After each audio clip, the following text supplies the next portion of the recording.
Alright, in a different area today. We're in the Shropshire Hills.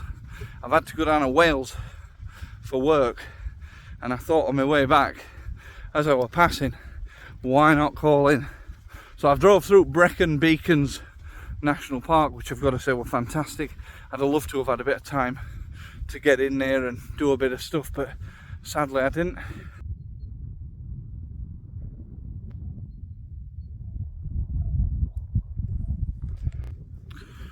So I've parked up at Mitchall's Fold car park, and I'm going to explore the Mitchall's Fold stone circle, which I believe has got an interesting story behind it, as many Neolithic Bronze Age stone circles do.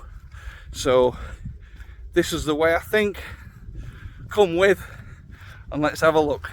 So I'm just coming upon the stone circle now. It's actually very close to where you can park, and I'll tell you what, there's some big stones. Yeah, this looks nice. Let me show you.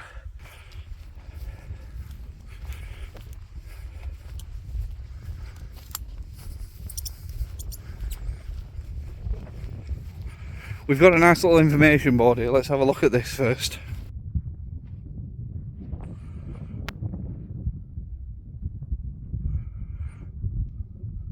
So a few of them have either broken off or not been very prominent and all, like these first few that you come to. But then we get a little bit further around, like this one here. There's some quite beastly ones. This is that's a nice one there. This is quite a big one as well, but we get round to main bifter in a moment. And then this one's probably stood as tall as I am. Look at that bad boy.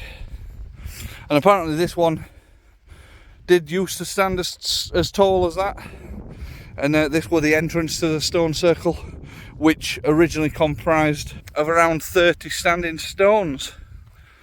So it's quite a substantial one actually, and it's in a fantastic spot. Just let me give you a quick spin round here. Just look at this skyline all the way around. Well, maybe not this side, but... So I had read that there were 15 stones still visible. I can only see 13, perhaps I've not counted correctly. And there also used to be a centre stone as well. Or they think that there used to be a centre stone. So this hill that we see here, this is Corndon Hill. I can see a couple of people up top on it, probably a bit of trig bagging or maybe just a bit of hill climbing. And then this one across from us, I think you pronounce it Lan 4. I'm not really sure. It's LANFAWR. So I'm sure there's some kind of proper pronunciation for that. So as with all good stone circles, there's a story that goes with this one. I'm going to read it to you because I'm not all too familiar with it. But it's on this information board, but I did read it before coming, but I can't remember it because it's not one of my local ones. But as with many prehistoric sites, Mitchall's Ford is the subject of legend. It is said that during a time of famine, a fairy gave a magic cow that provided endless supply of milk. One night, an evil witch milked her into a sieve. And when the cow realised this trick, she disappeared. The witch was then turned into stone, and a circle of stones was erected around her to ensure that she could not escape. Unlikely, but possible. You never can tell. But I presume the potential centre stone that may have been there was said to have been the witch. But we love a good tale, don't we? So, yeah, it's alright. Quite happy.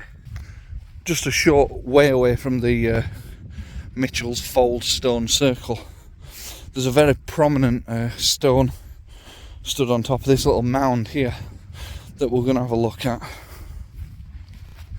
And I think this is the one that's said to be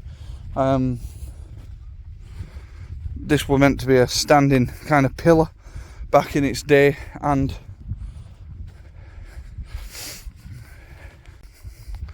a little pile of rocks in this little crater here.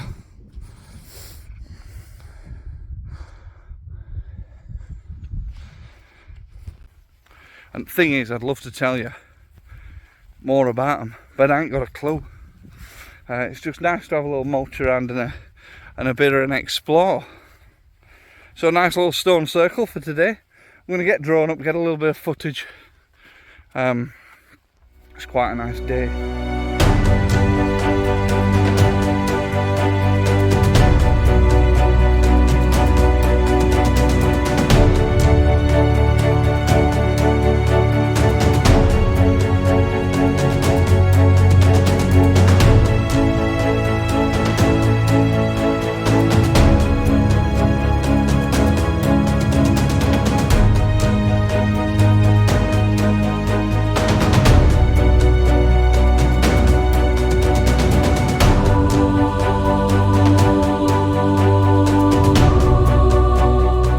And I'll see you all later.